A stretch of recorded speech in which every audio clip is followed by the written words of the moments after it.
আজকে আমার কাছে নিজের মধ্যে একটা প্রশ্ন জাগলো যে আচ্ছা আমরা যদি কখনো মারা যাই আমাদের জন্য কি কেউ দোয়া করবে?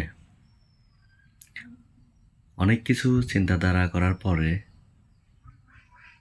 আমার মনে হলো একটা স্তর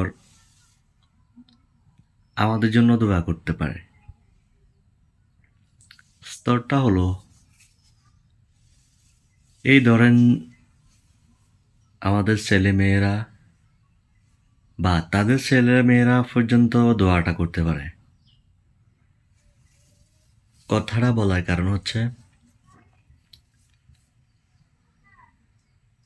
ধরেন বিশেষ করে বর্তমানে আমার দাদা নেই, মারা গেছে। আমরা ওনার জন্য দোয়া করি, মসজিদে গেলে কিংবা নিচ থেকে একটা দোয়া আসে। কিন্তু ওনার বাবার জন্য তো আমরা দোয়া করি না, যদিও করি কিন্তু এর পরের স্তরটা আর কেউ দোয়া করে না। আপনার কি মনে হয় কেউ দোয়া করে? তো এই একটা স্তর বা দুইটা স্তর আমাদের জন্য দোয়া করবে, এরপরে আর কেউ আমাদের খোঁজ খবর নিবে না, বা কেউ তো নাম তো দূরে থাক,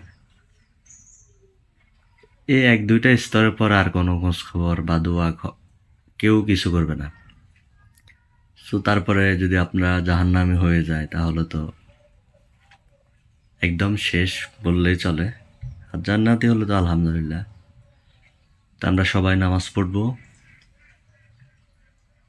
বিশেষ করে আমি সবার জন্য দোয়া করি, একবারে আমাদের মুসলিম জাতির জন্যই দোয়া করি। আপনারাও করবেন। আসসালামু আলাইকুম।